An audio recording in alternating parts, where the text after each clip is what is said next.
Insightful podcasts by informative hosts.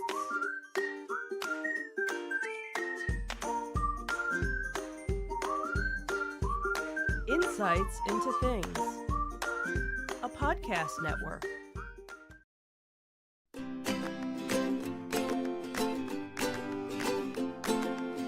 Welcome to Insights into Teens, a podcast series exploring the issues and challenges of today's youth. Your hosts are Joseph and Madison Whalen, a father and daughter team making their way through the challenges of the teenage years.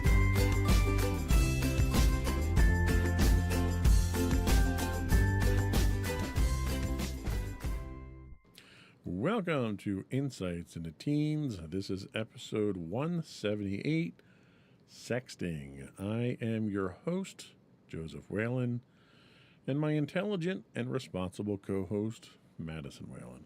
Hey, everybody. How you doing today, Maddie? I'm doing all right. How about you? I'm doing all right as well. I think we're going to forego some of the normal jovial banter that we go through on these shows. We have kind of a serious topic to talk about today. Yep. We're going to skip the plugs and all that stuff too, and I think we're just going to get right into it. All right. So the main theme of this podcast over the past 170 plus episodes has been to educate, entertain, and help teens deal with the trials and tribulations of growing up during some of their most significant formative years. Today's episode's a bit different. This topic was prompted by a recent event that cost the life of a teen through suicide. The story moved me to the point that I wanted to try to ensure the same thing didn't happen to anyone else. We're discussing a very sensitive topic, not to glorify it or to endorse it, nor are we here to pass judgment over anyone who engages in it. Instead, our purpose today is to acknowledge that it happens, discuss the dangers inherently involved in it, and try to help teens understand how to cope with the consequences of it should they engage in it. All in the hopes that the fate of that befell the young man in the article we're going to discuss does not happen to anyone else. Now, it's important to note this episode does discuss suicide. If you or someone you know is having thoughts of suicide, please contact the Suicide and Crisis Lifeline at 988 or 1-800-273-8255.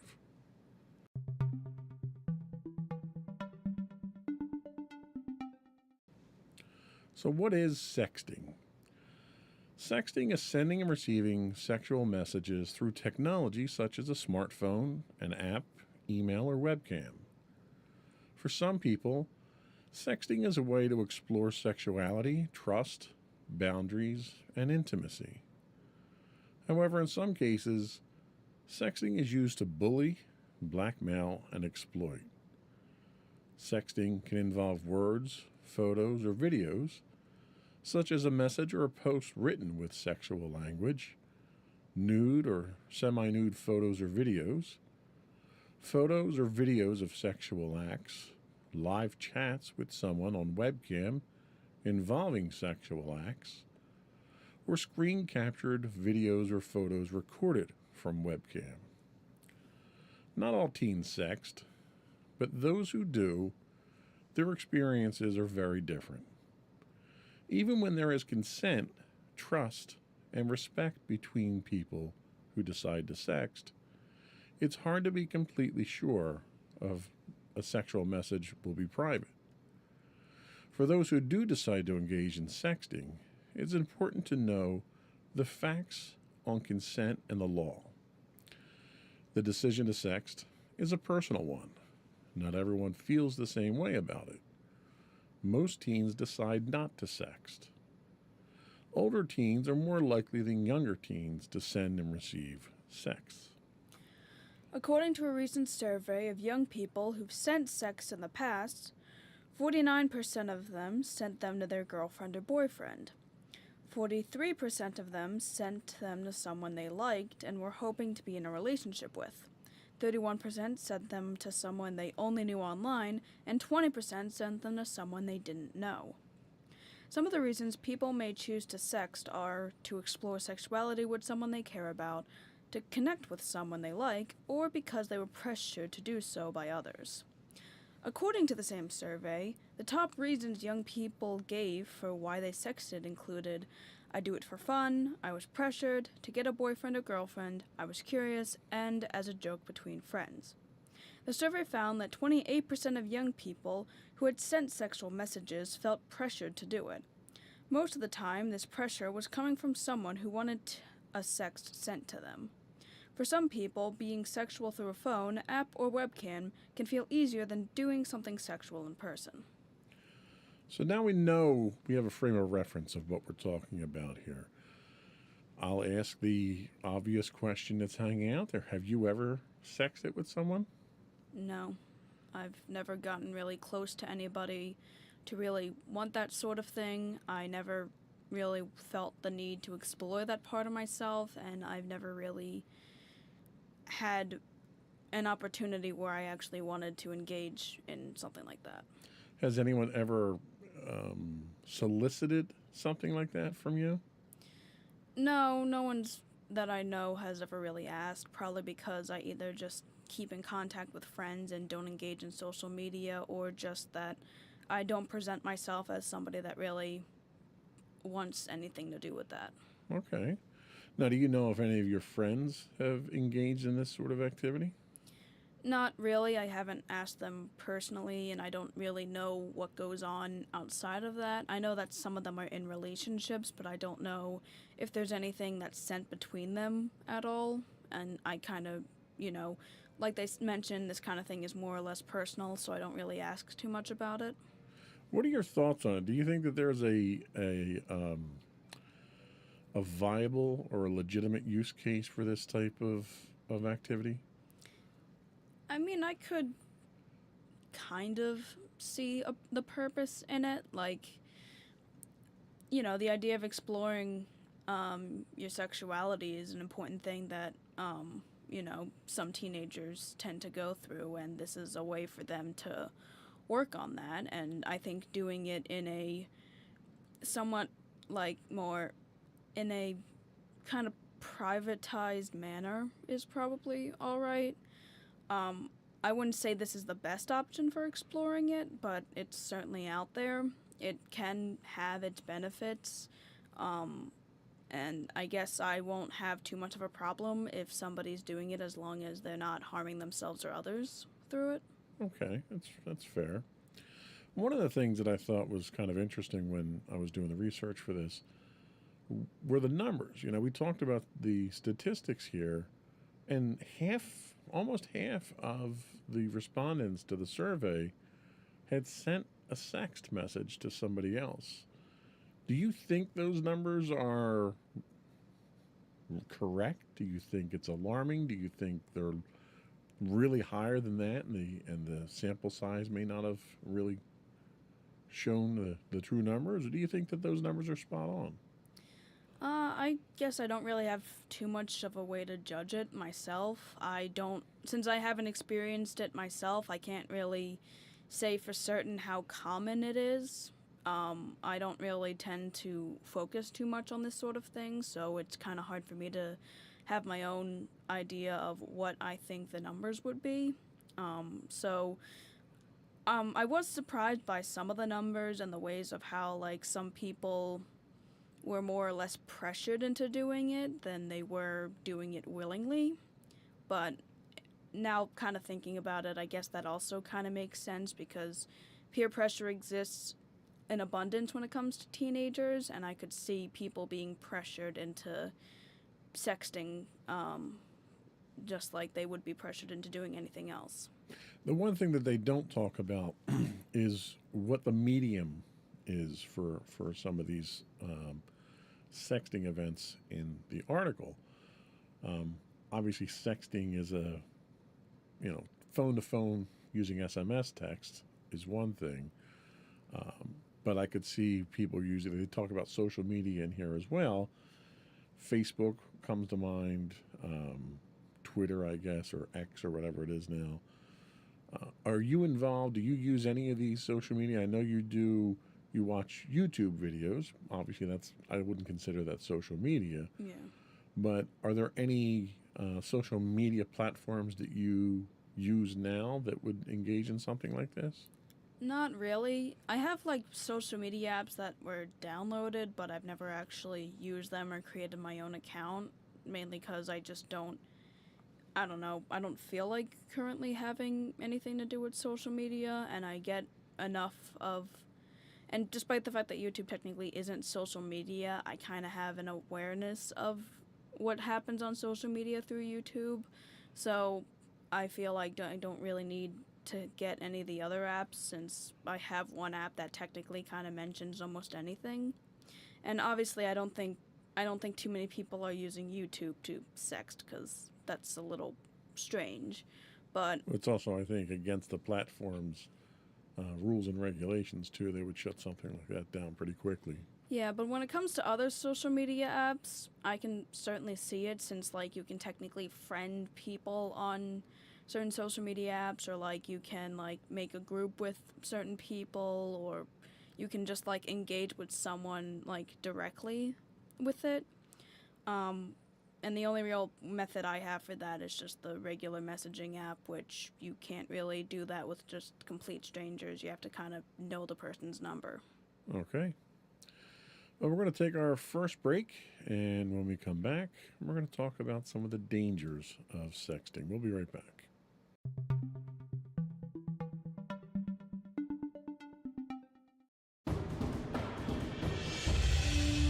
For over 7 years, the Second Sith Empire has been the premier community guild in the online game Star Wars: The Old Republic. With hundreds of friendly and helpful active members, a weekly schedule of nightly events, annual guild meet and greets, and an active community both on the web and on Discord. The Second Sith Empire is more than your typical gaming group. We're family. Join us on the Starforge server for nightly events such as operations, flashpoints, world boss hunts, Star Wars trivia, guild lottery, and much more. Visit us on the web today at www.thesecondsithempire.com.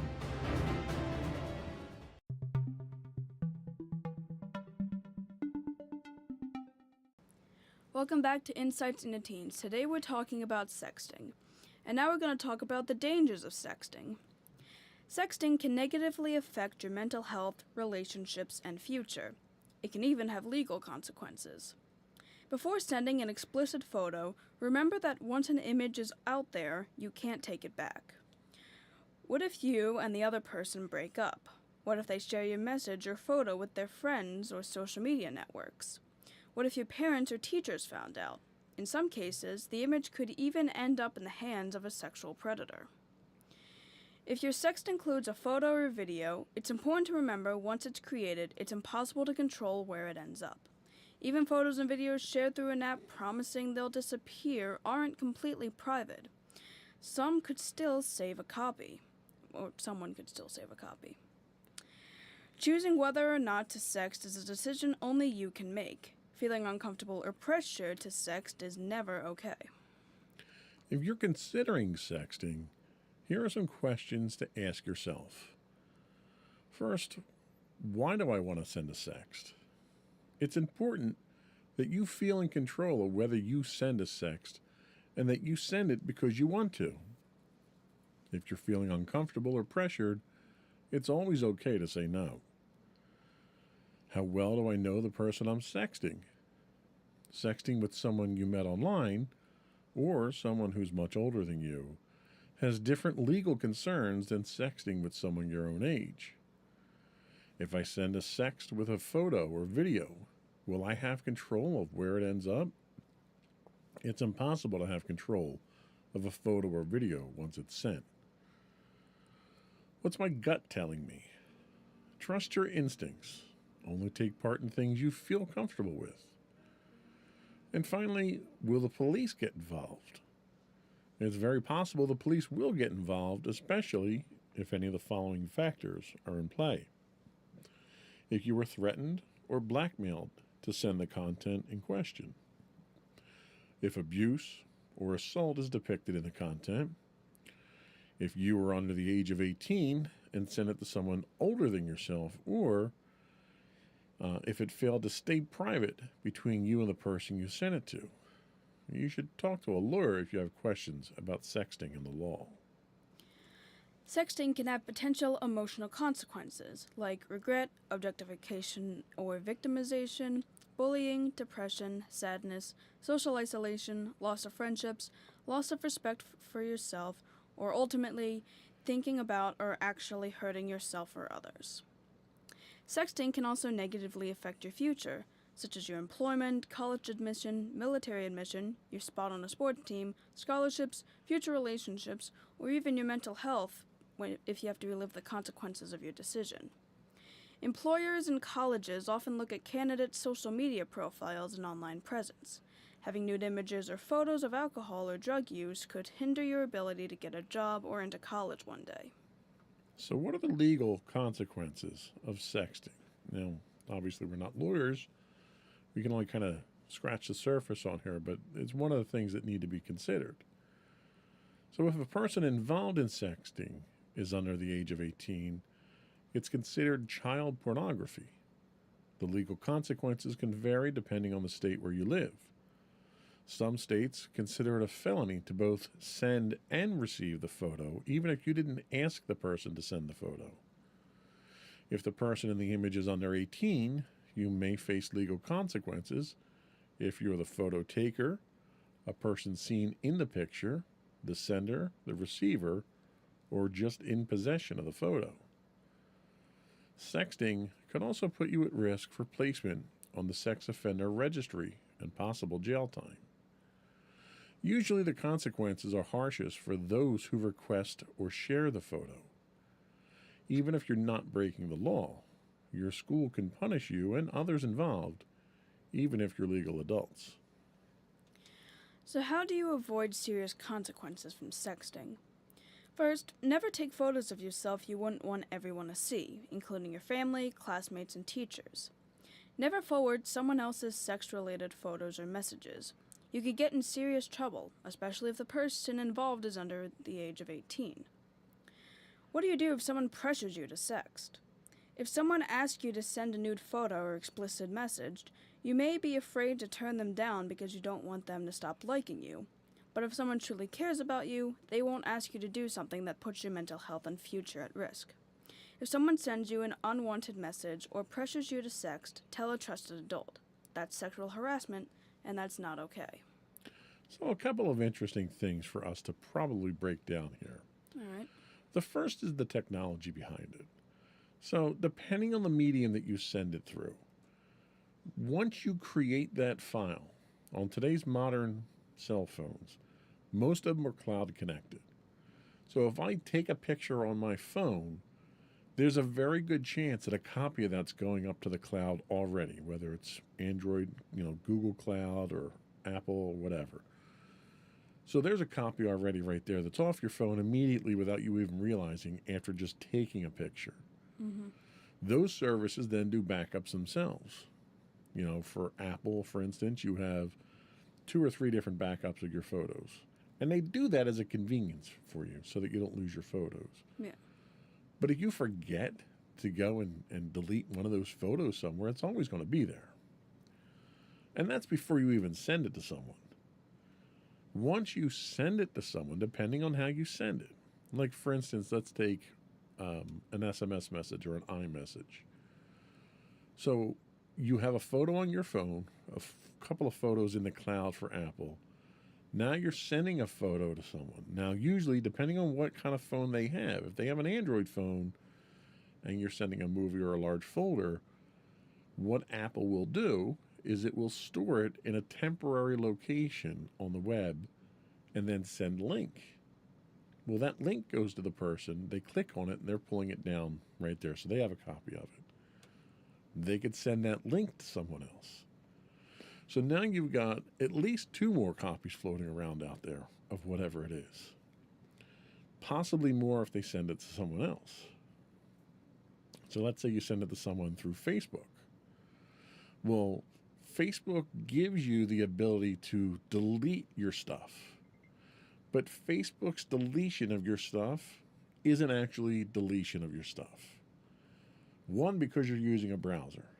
So when you upload it through a web browser, you've got a local cache, and that local cache then uploads it. So there's a copy in your cache. Mm-hmm. You send it to your friend. Your friend looks at it. It goes into their cache. So even if they delete the file after downloading it, it still sits in their cache there, so someone can get to it. Yep. Plus, it sits on Facebook servers. And Facebook is infamous for allowing you to delete, and I do that in air quotes, delete your content, but they never really delete it. They simply hide it from you so that you can't access it anymore, but they never delete it. Mm-hmm. So you don't know what these service providers out there are going to do. It's a lot different than, if you took a Polaroid of yourself. For those of you out there that don't know what a Polaroid is, it was a camera that you pushed a button and the picture came out and developed itself. It was a very unique idea, well before digital cameras. But that was the only copy that you had. There were no negatives. Normally in a traditional camera, you take pictures on a roll of film, which generates negatives. You take those negatives and get them developed. Mm-hmm. But you always have the negatives. So with a Polaroid, you never had negatives. But the point is that picture you snapped is the only copy of that ever existed. The notion of that doesn't exist anymore. Yep. As soon as you push that shutter button on your phone, there's probably 5 to 15 copies of that somewhere within the next 2 minutes. So you have to keep that in mind. The technology right now is geared towards distribution and backups. So there's no such thing as privacy when it comes to that. Yep. So that's very important to keep in mind.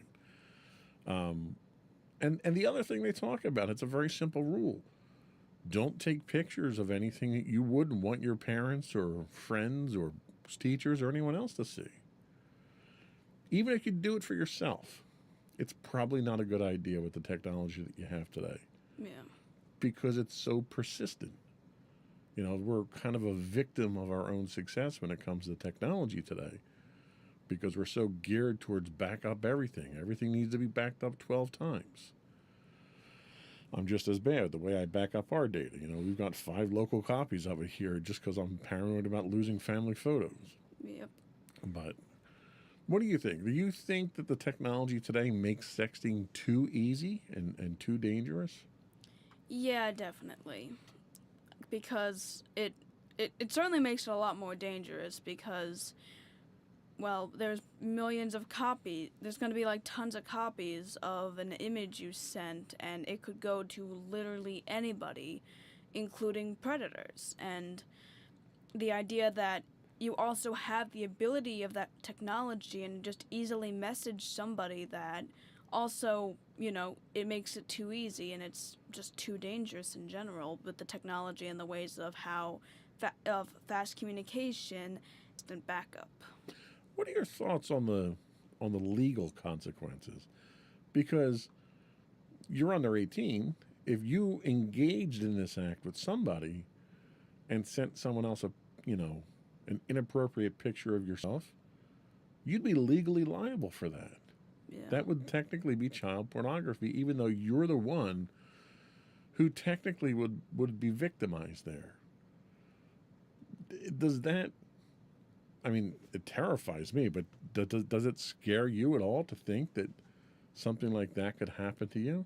Yeah, it kind of follows the same rule I remember my school having, which I always kind of thought wasn't all that fair, was the idea of how, if a person is fighting you, if you fight back, you're just as guilty as the other person, which I wouldn't say is the most fair thing to say. If you just got bullied consistently for, years and never actually fought back, and then fought back one time and then you were entirely punished, I'd say that that's a bit extreme to, give the same punishment to the person that got beat up as the person that beat them up. Right.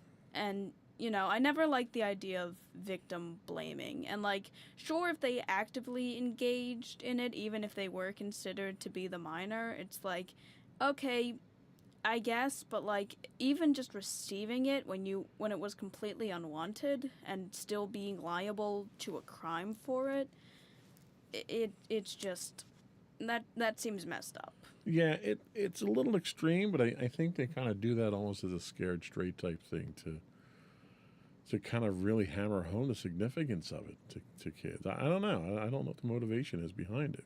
Yeah. I mean, I'm all for, actually having legal accountability for this sort of thing, especially if, minors are involved with it. It's just, I don't know, it seems to kind of push the extremes on occasion. It does, but I think the motivation is understandable. The law enforcement does not, and the authorities and parents and everyone else doesn't want kids getting involved in stuff like this because of how dangerous it is.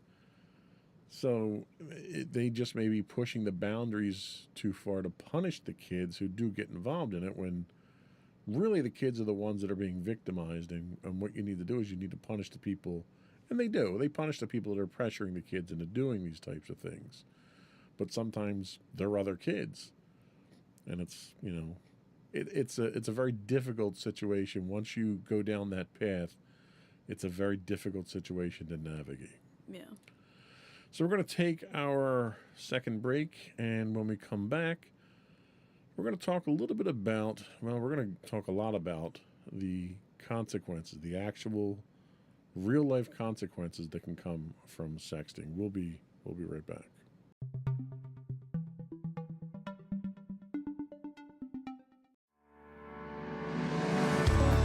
Insights into Entertainment, a podcast series taking a deeper look into entertainment and media. Our husband and wife team of pop culture fanatics are exploring all things from music and movies to television and fandom. We'll look at the interesting and obscure entertainment news of the week. We'll talk about theme park and pop culture news. We'll give you the latest and greatest on pop culture conventions. We'll give you a deep dive into Disney, Star Wars, and much more. Check out our video episodes at youtube.com/insightsintothings. Our audio episodes at podcast.insightsintoentertainment.com, or check us out on the web at insightsintothings.com.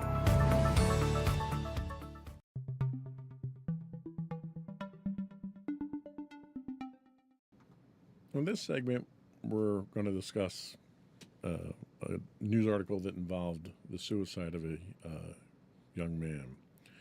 If you or someone you know is having thoughts of suicide, again, we ask you to please contact the Suicide and Crisis Lifeline at 988 or at 1-800-273-8255. Jordan DeMay was a 17-year-old high school student and football player whom his father, John DeMay, described as, quote, smart, he was a good student, and he was a great athlete. The teenager began chatting with someone he thought was a woman on Instagram. The account was real, but had been hacked and sold to a 22-year-old Nigerian man named Samuel Agashi, who posed as a woman. He used the profile to coerce young men into sending explicit photos of themselves. He allegedly used the photos as leverage for money, according to the FBI. Jordan fell victim to this version of extortion, which is termed sextortion. The 17-year-old football player's tragic fate is not uncommon in America and across the world. Teens across the U.S. are falling victim to sextortion on social media.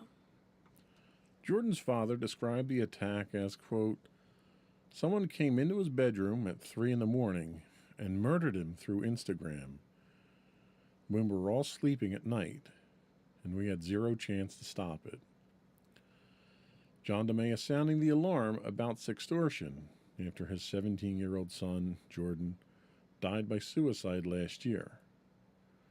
The suspect in Jordan's death is one of 3 suspects from Lagos arrested recently for allegedly hacking Instagram accounts and sexually extorting or sextorting more than 100 men online.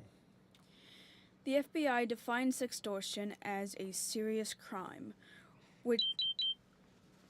in which the perpetrators threaten to expose a victim's sensitive or private information in exchange for sexually explicit material or money. Sorry about that. Agashi threatened to distribute the explicit pictures the 17-year-old sent to the compromised account of Jordan if Jordan didn't pay him a ransom. The attacker demanded $1,000. Jordan sent $300, and the attacker threatened to expose the victim to his family and friends if he didn't send more. Distraught and not sure what to do, Jordan messaged Agashi, telling him he was going to kill himself. "Good," Agashi responded. "Do that fast or I'll make you do it." Jordan DeMay did do it. A 2018 study published in the Journal of the American Medical Association, or JAMA, Pediatrics, found that nearly 15% of U.S. youth were sending sext or sexual texts, while 27% of youth were receiving them. The perpetrators pose as real people, often as attractive women or men online, and target young and vulnerable victims. They will reach out directly to victims and strike up an online conversation, gain the victim's trust one way or another, and convince them to send nude photos. Once the photos are exchanged, the perpetrators threaten to share them or make them public if the victims do not send money, other personal information, or more explicit images. The scheme pushes some teens beyond their breaking point. Jordan's father said he encourages parents and teenagers to learn about the risks of sextortion and have a plan in place if it happens to them or someone they know. Specifically, he advises victims to turn off their phones and contact law enforcement or the FBI immediately. He also said he would tell Jordan every single day, if he had a chance, that threats from the sextortionists were not the end of his life. He goes on to say the kids have to just understand that this isn't the end of whatever they think is their life, because it's not, DeMay explained. The National Center for Missing and Exploited Children's Cyber Pipeline received about 32 million reports of suspected child exploitation in 2022. The online incitement category of the cyber pipeline saw an 82% increase in complaints between 2021 and 2022. The FBI encourages anyone who believes they are victims of sextortion or knows someone who may be to contact their local FBI office or toll free at 1-800-CALL-FBI. So this obviously is an extreme case of consequences as a result of sexting. We talked about some of the other potential downfalls of sexting. But when I read this article itself, being a parent and being a parent of a child who's of this age range, it kind of struck a nerve with me. And it's looking at these statistics about the 82% increase in complaints in just over a year. It's a real problem. There's I mean, it's going to sound cliche, but there's bad people out there. There's bad people on the internet, and they're going to do things, nefarious things, to try to get money from you, to sometimes to just do things maliciously.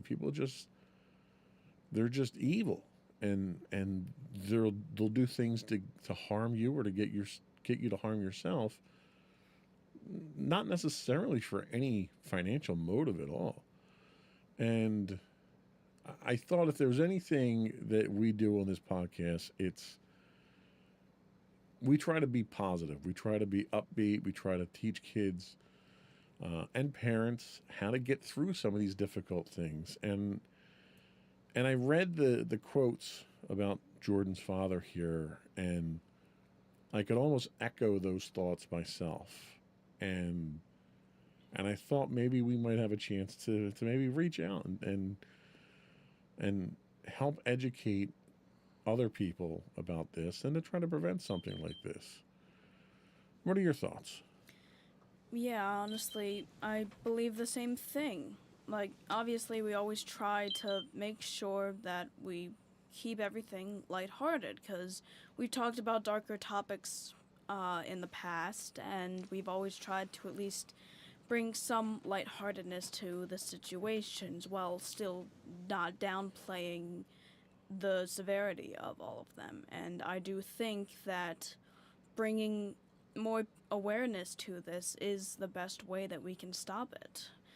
It's how we can stop anything pretty much bad from happening, is try to bring more awareness to it, because if more people know about it, there's going to be more people willing to stop it, or at least be aware of it, so that it doesn't happen as often. I would agree with you 110%.